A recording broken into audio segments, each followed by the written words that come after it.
Platón. Timeo. Argumento. Este diálogo tiene poco de sal. Sócrates, Critias, Hermócrates solo hacen uso de la palabra para presentar una especie de cuadro dramático y la ceden bien pronto a Timeo, que no la deja hasta la conclusión. La víspera, Sócrates había entretenido a sus amigos con una larga conversación sobre el Estado, que es la misma que constituye la República. Y sus amigos estaban en el compromiso de corresponderle a su vez con otra conversación semejante. A este fin se reunieron. Critias refiere una antigua tradición, según la cual Atenas tuvo en otro tiempo un gobierno perfecto, tal como del que se acaba de hablar antes de la catástrofe y del temblor de tierra, de cuya resulta desapareció la Atlántida, sumiéndose en las aguas. Otro día, es decir, en otro diálogo, el Critias expondrá este gobierno perfecto, este ideal realizado. Pero antes es preciso hacer conocer el origen de la especie humana y de la naturaleza, y del mundo en general. Este es el verdadero objeto del discurso de Timeo, que en resumen y en sustancia se reduce a lo siguiente. Por lo pronto es preciso distinguir entre lo que es y existe siempre sin devenir jamás, y lo que deviene o pasa siempre sin subsistir lo mismo.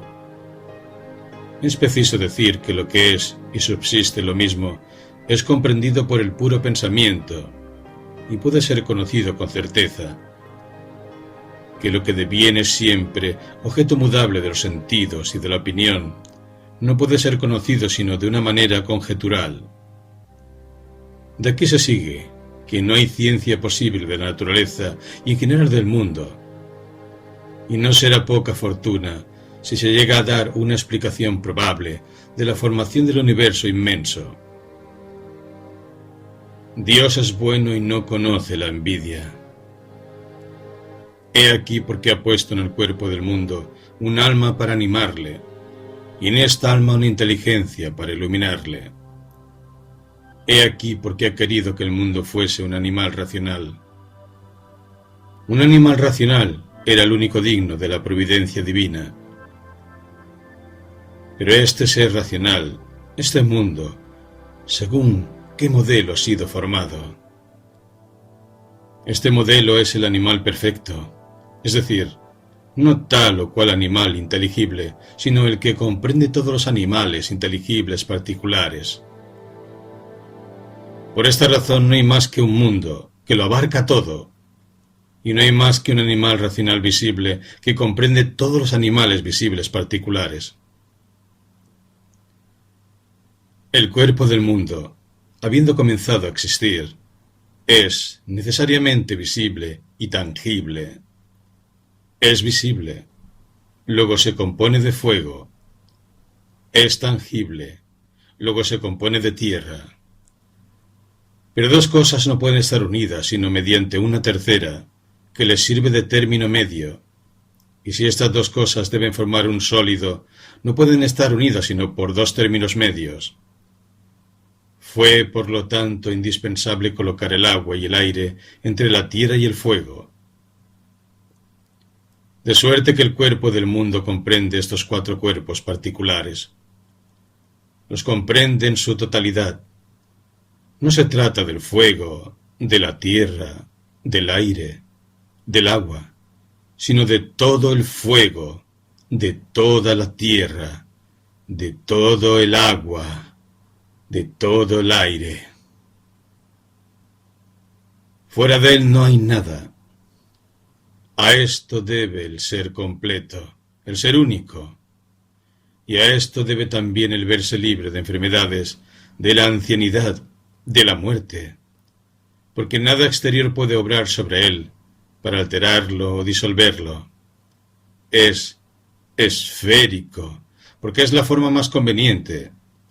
tratándose de un cuerpo que comprende todos los cuerpos, y en sí la más hermosa, completamente liso en su superficie, porque no ha tenido nada que ver, nada que escuchar, nada que coger. No tiene necesidad de ojos, ni de oídos, ni de manos, ni de ningún órgano ni sentido. Como es esférico, se mueve uniforme y circularmente, girando sobre sí mismo, es decir, según el movimiento por excelencia.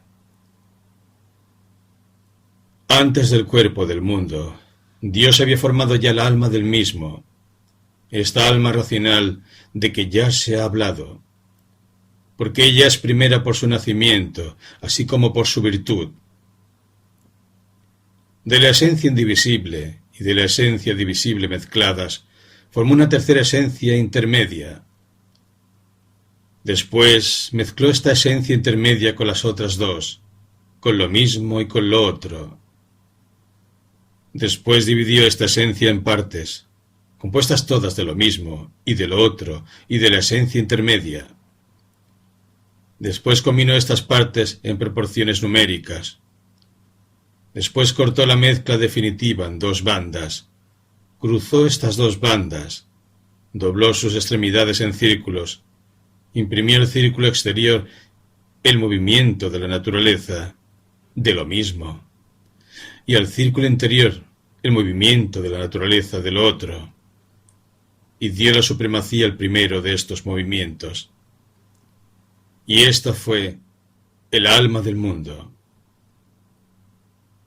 Según que encuentran su doble movimiento las cosas que subsisten o las cosas que pasan, y expresa su opinión sobre las unas o las otras, tiene opiniones sólidas y verdaderas, o la inteligencia y la ciencia perfecta. Ahora bien, Dios puso esta alma en el cuerpo del universo, o más bien, puso el cuerpo del universo en esta alma, haciendo que sus centros coincidieran, y de esta manera resultó acabado y completo el animal racional, que es el mundo. Pero siendo el modelo del mundo un animal eterno, faltábale al mundo particular de esta eternidad, en la proporción que permite su naturaleza.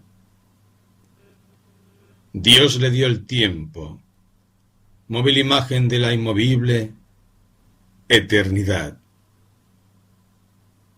y colocó en el cielo, en el círculo de naturaleza del otro, el sol, la luna y los 5 astros errantes, destinados a fijar y mantener los números que le miden.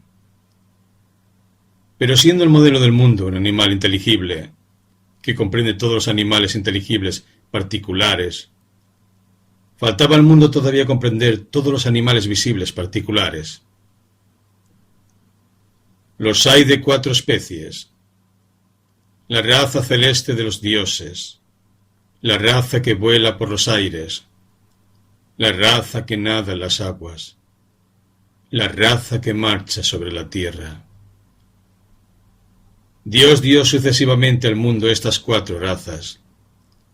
Formó primera la especie divina, y la formó del fuego principalmente, para que fuese brillante y bella.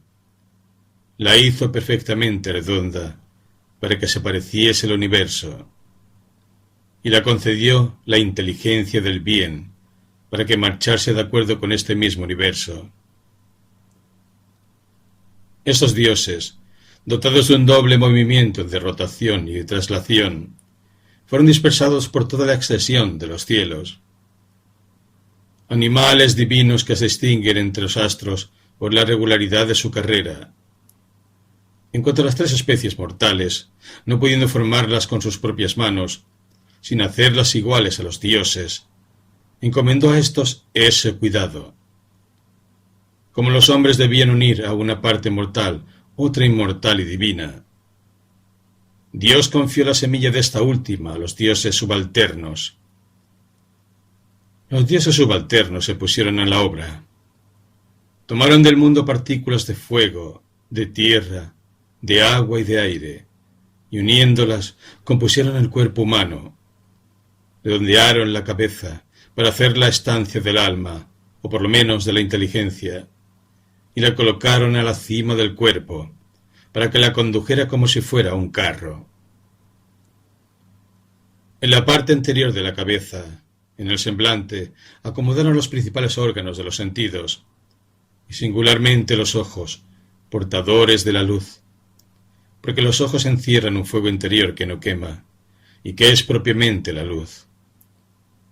Y del choque de la luz de dentro con la luz de fuera, resulta la sensación de la vista.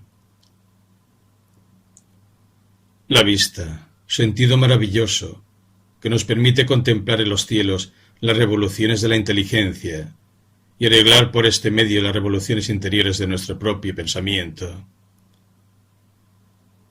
El oído, haciéndonos sensibles a la armonía, nos procura la misma ventaja. Tal es el universo en toda la perfección de que es susceptible, y tal es su verdadero origen. Sí, estos son el universo y su origen, pero sólo bajo el punto de vista de la inteligencia, que ha presidido su formación. Pero la inteligencia no obra sola. Hay que dar su parte a la necesidad. Es preciso, pues, tomar las cosas desde el principio, para darle una nueva y más completa explicación. Por lo pronto no se han distinguido más que dos cosas: el modelo, que es inteligible, y la imitación, que es visible. En otros términos, el ser y la generación. Y ahora hay que añadir un tercero, que es como el receptáculo y la nodriza de todo lo que pasa o deviene. En efecto, el fuego, el agua, el aire, la tierra, todos los cuerpos mudan y pasan sin cesar de un estado a otro estado. Estas perpetuas transformaciones se realizan necesariamente en un medio que permanece idéntico, que no es ningún cuerpo, pero que puede hacerse sucesivamente todos los cuerpos, que no tiene ninguna cualidad, pero que puede adquirir sucesivamente todas las cualidades. Naturaleza invisible, sin forma, que no cae bajo los sentidos, perceptible solo una especie de razón bastarda, y que puede llamarse el espacio eterno. De este lugar eterno es de donde han salido todas las cosas particulares. He aquí cómo. Los cuerpos que nos rodean nacen ciertamente del fuego, de la tierra, del agua y del aire. Pero el fuego, la tierra, el agua y el aire son a su vez cuerpos compuestos, cuyos elementos es preciso determinar. Los elementos son triángulos de una infinita pequeñez. Los triángulos son escalenos o isósceles.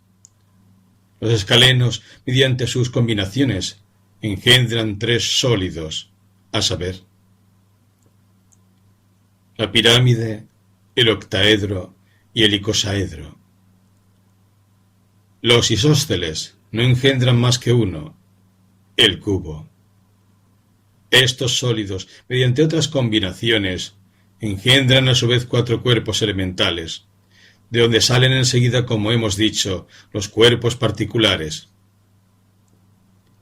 De la relación de los cuerpos particulares con el nuestro, nacen las impresiones acompañadas o no de sensación, y desde luego las impresiones comunes al cuerpo entero, las del tacto. La impresión de lo caliente se explica a su vez por la naturaleza del fuego, que es su principio, y por el efecto producido sobre los órganos, que son su sufrimiento. Nada más sutil que las partes del fuego, ni nada tan rápido como su movimiento. Nada tan fino como sus espinas, ni nada tan agudo como sus puntas. Su impresión es como la de un cuerpo acerado. Corta, trincha y divide los órganos. Y esta acción, sentida por el alma, es a lo que, con admirable propiedad, se llama calor. Los elementos húmedos, que rodean nuestro cuerpo se esfuerzan por penetrar en él. El humor derramado en los órganos se encuentra comprimido y resiste. De este contacto y de la conmoción que se sigue, nace el temblor, y de éste la sensación del frío. Cuando los cuerpos que están en contacto con el nuestro son muy densos, es decir, están formados de partes que tienen bases triangulares, nuestra carne se ve forzada a ceder a su acción. Y la impresión sentida es la de la dureza. Pero si se forman, por el contrario, de pequeñas bases, entonces ceden a nuestra presión y tiene lugar la sensación de la blandura. No se comprendería lo que son la pesantez y la ligereza si no supiésemos con precisión lo que debe entenderse por lo alto y lo bajo.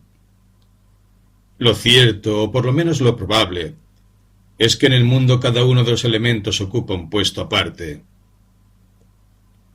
que las cosas de la misma naturaleza se atraen mutuamente, que si se intenta arrancar a la masa de fuego, o a la del aire, o a la de la tierra, dos partes, una más grande, otra más pequeña, ambas resistirán en virtud de la atracción de los semejantes, pero la primera más, la segunda menos.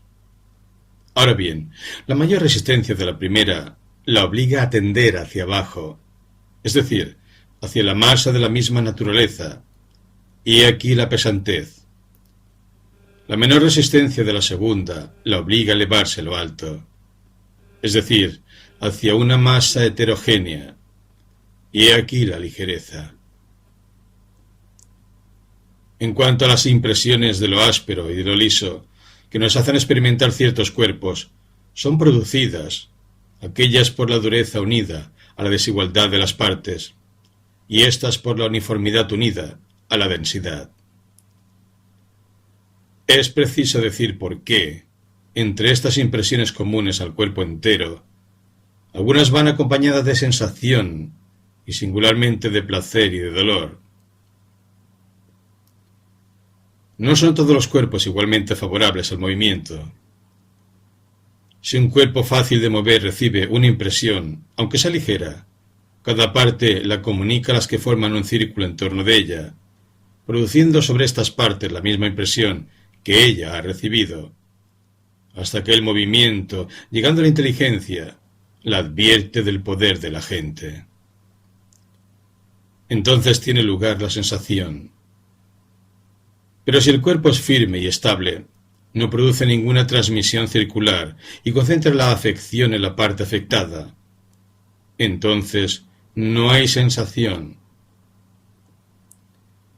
Si la sensación es violenta y brusca, si encuentra resistencia a los órganos, si es contraria a su naturaleza, es un dolor.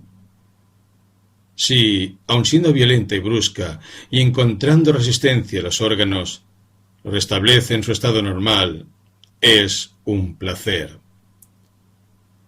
La sensación no es agradable ni penosa cuando se verifica con facilidad. Las impresiones propias de tal o cual parte del cuerpo, las de los otros 4 sentidos, se verifican de una manera análoga. Las impresiones del gusto, lo agrio, lo amargo, lo acedo, etc., son producidas, como la mayor parte de las otras, por contradicciones y dilataciones, en las que lo áspero y lo liso desempeñan el principal papel. Las del olor no tienen especies determinadas. La razón de esto es porque el olor es cosa imperfecta. Como las venas afectadas por el olor son demasiado estrechas para las partes de tierra y agua y demasiado anchas para las de fuego y aire, sólo pueden exhalarse olores de los cuerpos corrompidos, fundidos o volatilizados. En general, el sonido es un impulso transmitido por el aire, a través de los oídos, el cerebro y la sangre, hasta el alma. El sonido es grave si el movimiento es lento, agudo si es rápido, dulce si es igual y uniforme, etc. En general, el color es el fuego que se introduce en los cuerpos y cuyas partículas, proporcionadas al fuego por la vista, se unen en ésta. Si las partículas exteriores son iguales a las del fuego visual, se produce el color transparente.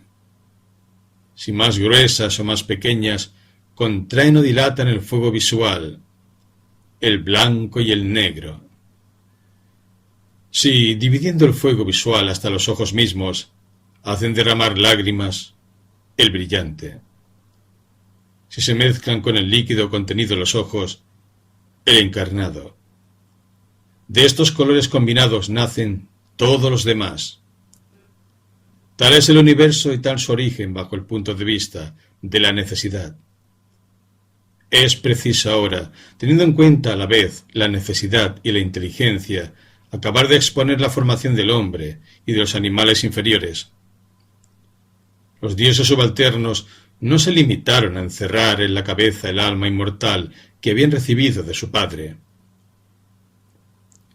Compusieron además un alma mortal y la colocaron en el tronco del cuerpo, separado de la cabeza por el istmo del cuello. Y como esta alma mortal era doble, dividieron el tronco en dos cavidades con el tabique del diafragma y la colocaron en estas dos cavidades. La parte viril de esta segunda alma ocupa el tórax, próximo a la cabeza, para estar en mejor posición de prestar apoyo a la razón contra las exigencias de los deseos y apetitos. El corazón, nudo de las venas y origen de la sangre, fue puesto cerca para transmitir las órdenes y las impresiones a toda la máquina. Y el pulmón se injertó en el corazón para refrescar y dulcificar las palpitaciones de éste. La parte que desea comer, beber y demás, la colocaron a su vez entre el diafragma y el ombligo, y allí la adhirieron para que pudiera alimentarse y alimentar el cuerpo. Al hígado denso, liso y brillante, se le dio la misión de reflejar los pensamientos de la inteligencia y presentar, como en un espejo, imágenes de los mismos, a esta alma irracional. Y el bazo no tuvo otro objeto que conservar limpia y resplandeciente la superficie del hígado. El vientre bajo debió recibir el sobrante de los alimentos, reteniéndolo por largo tiempo mediante las numerosas circunvoluciones de los intestinos, a fin de que pudiesen ser renovadas aquellos menos veces. También en vista del alma se formaron las demás partes del cuerpo y se añadieron a las precedentes. Los dioses hicieron desde luego la médula para ligar mediante ella los lazos vitales que unen el alma al cuerpo, redondeando la parte superior de la misma, el encéfalo, y allí se depositó la semilla divina, es decir, el alma inmortal. Dividieron en formas redondas y prolongadas el resto de la médula, que conserva este nombre, y encadenaron con ellas como con anclas el alma mortal. Enseguida hicieron los huesos y la carne, los nervios para ligar todos los miembros y dar a las articulaciones el poder de plegarse en tal o cual sentido, la carne para escudar el cuerpo contra lo caliente y lo frío, y para que hiciera en las caídas las veces de un vestido embutido de lana. Distribuyeron esta carne desigualmente según el punto y uso a que pudiera destinarse, y así es que la cabeza apenas la tiene por interés de la sensibilidad y de la inteligencia para las que la carne hubiera sido un obstáculo. Hicieron, en fin, la piel, corteza de la carne, los cabellos y las uñas, como otros tantos medios de protección. Formado el cuerpo de esta manera, necesitaba alimentarse. Para esto crearon los dioses una nueva especie de seres, análoga a la especie humana, pero con otras formas, otros sentidos animales, puesto que tienen alma, pero sólo tienen la tercera alma. Estas son las plantas que viven inmóviles, arraigadas en el suelo. Una vez asegurada la subsistencia del cuerpo humano, los dioses abrieron en él canales, como se hace en nuestros jardines, para regarle mediante el curso de esta especie de arroyo. Estos canales son las venas que colocaron a lo largo de la espina dorsal, hacia la cabeza, y en general en todas las partes del cuerpo. Prepararon enseguida el líquido que debía recorrerlas. Este líquido es la sangre, formada de los alimentos, divididos en partículas en el vientre y llevadas por la corriente de la respiración a las venas, donde se convierten en jugo nutritivo. Nuestro cuerpo, en su contacto con las cosas exteriores, experimenta pérdidas perpetuas, que son constantemente reparadas por la sangre, cuyas partes llenan el vacío a medida que se verifican los órganos. Si las pérdidas superan a la reparación, el animal perece. Si por el contrario ésta supera, el animal crece. Es fácil por este medio explicar el crecimiento progresivo de la juventud, el decrecimiento progresivo de la ancianidad, las enfermedades y la muerte, su fatal resultado. La primera clase de enfermedades tiene por causa el exceso o defecto, el desarreglo y, en fin, las alteraciones de los 4 géneros de sustancias que entran en la constitución del cuerpo: el aire, el fuego, el agua y la tierra. Estas enfermedades, entre las que se encuentran las fiebres, son desde luego las más numerosas. La segunda clase de enfermedades, menos frecuentes, pero más graves y dolorosas, tiene su origen en las composiciones secundarias, es decir, en las sustancias animales, la carne, la sangre, los huesos, la médula, etc. Tienen lugar cuando estas sustancias, lejos de producirse unas y otras en su estado natural, se descomponen y vuelven cada una a la sustancia de donde procede. Así es que de la corrupción de la carne y de la sangre nacen la bilis y la flema. La más terrible de estas enfermedades es la que ataca la médula. En fin, la tercera clase comprende las enfermedades que proceden del aire respirado, de la flema y de la bilis. Una de ellas es la enfermedad sagrada. Tales son las enfermedades corporales. El agua tiene también las suyas, que dependen del estado del cuerpo. No hay mayor desgracia para el alma que la ignorancia y la sinrazón. Y así, nada más funesto que el exceso de placer y de dolor, que llevan la turbación a nuestros pensamientos. Si la médula engendra el semen en demasiada abundancia, el alma es presa de los desarreglos del amor, y se ve igualmente turbada. Lo mismo sucede cuando la bilis, la flema y los humores, no encontrando salida al exterior, inundan con sus vapores las revoluciones del alma, entorpeciéndolas. De aquí nace la sombría tristeza, la audacia o la cobardía, la estupidez o el olvido. El vicio es involuntario. Resulta fatalmente de la influencia del cuerpo o de una mala educación. El vicioso es un enfermo, que tiene derecho a ser compadecido y a quien nosotros no tenemos derecho a maldecir. ¿Cómo curar, o más bien evitar estas enfermedades? ¿Cómo conservar la salud física y moral? Manteniendo por lo pronto la armonía entre el cuerpo y el alma. La desigualdad de las piernas de un cojo no es más chocante ni más funesta que la desproporción del cuerpo y del alma en la naturaleza humana. El alma es mejor que el cuerpo. Se irrita al verse en él encerrada. Conmueve todo el interior y le llena de enfermedades. Por el contrario, un cuerpo demasiado poderoso hace estúpida al alma. De aquí el precepto de ejercitar a la vez el cuerpo y el alma. El cuerpo con la gimnasia, el alma con la música, debiendo cuidarse igualmente estas dos partes de nosotros mismos, consideradas aisladamente para producir una armonía análoga a la del universo. El cuerpo solo se puede librar de las influencias extrañas mediante el movimiento. El más saludable es el de la gimnasia. El segundo, el del paseo, embarcado o en carruaje. El tercero, la purga. En general, es preciso usar de los medicamentos con una extrema sobriedad. Pero como la que gobierna es el alma, esta es la que principalmente debe ser vigilada. El alma comprende 3 almas. Es preciso hacer empeño en que se ejerciten todas 3 con armonía, dando a cada una los movimientos y las conversiones que le sean propios. Honremos sobre todo al alma inmortal, que es para nosotros como un genio divino. Así llegaremos al soberano bien y obtendremos la inmortalidad que permite nuestra naturaleza.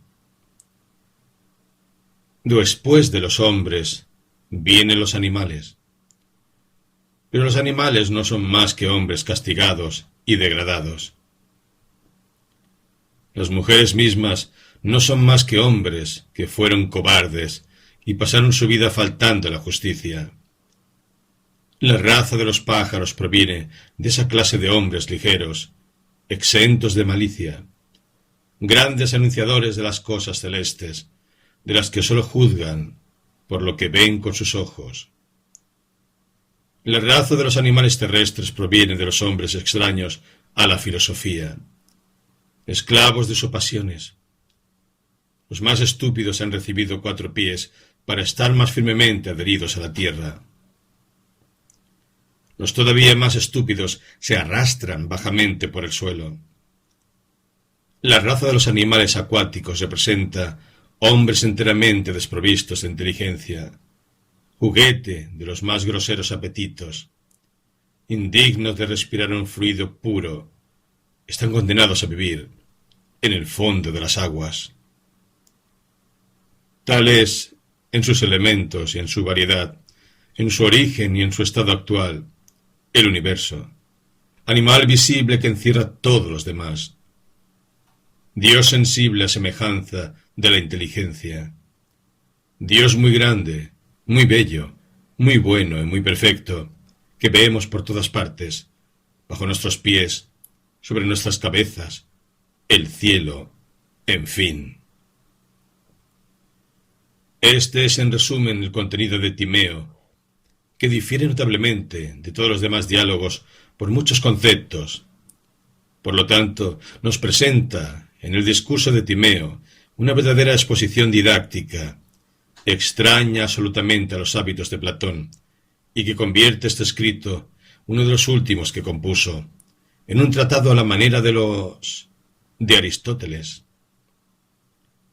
Este cambio en la forma lleva consigo otro en el fondo. Las ideas se ligan aquí con un rigor, se encadenan con un método, que en vano se buscarían en las otras partes de la obra platoniana. El desorden de que habla M. Martín es más aparente que real. Si Platón parece volver al mismo asunto 2 y 3 veces, en realidad no es así. Su objeto es el universo. Le estudia sucesivamente bajo el punto de vista de la inteligencia que le ha formado, de la materia de que ha sido hecho y de los seres que comprende. Este plan no puede ser rechazado por la lógica más exigente. Y si Platón describe por extenso al hombre, alma y cuerpo, uniendo a ello lo que creyó oportuno decir de los vegetales y de los animales inferiores, no olvidemos que el Timeo no es en su pensamiento más que una transición de la República al Critias, y que en él se propone principalmente, remontándose al origen del mundo, explicar el origen de la especie humana. Este diálogo tiene además un carácter de universalidad filosófica, que falta a los otros. Para dar razón de la naturaleza, para exponer la formación de los seres particulares, Platón se ve obligado a subir hasta las ideas, que son los modelos, hasta la inteligencia, que es la causa, hasta Dios, que es el autor. La cosmogonía implica la teología, y como ella tiene ya sus principios, tiene su luz propia.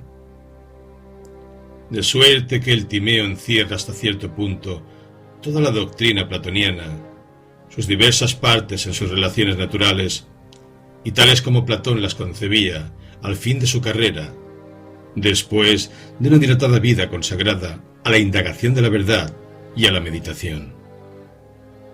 En fin, el carácter ecléctico, que es uno de los rasgos principales de la filosofía de Platón, así como cada uno de sus diálogos, aparece aquí con más claridad. Platón acude a todos los orígenes de la tradición filosófica. Se aprovecha ampliamente de las doctrinas de Anaxágoras y de la escuela jónica, de Parménides y de los Eléatas, de Leucipo y de los atomistas, de Empédocles y sobre todo de los pitagóricos. Pero, precisamente en medio de todos estos elementos prestados, es donde brilla notablemente su gran poder de asimilación. No es ni por un solo instante jónico, eléata, pitagórico. Platón es siempre él mismo. De los descubrimientos de los demás, hace una obra nueva a la que imprime el sello de su genio y que es incontestablemente suya.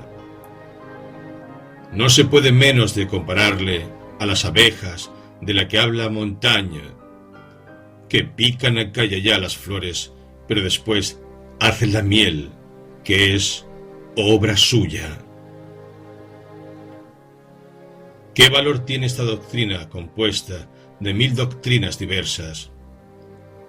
No es este el lugar de apreciar las ideas cosmogónicas de Platón y de deslindar la verdad del error.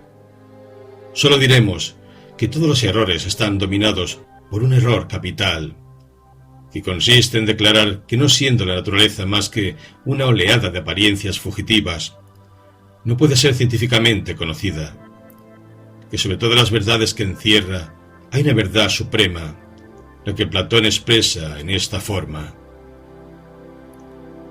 Dios es bueno, extraño a la envidia, y lo que ha hecho, lo ha hecho lo mejor posible.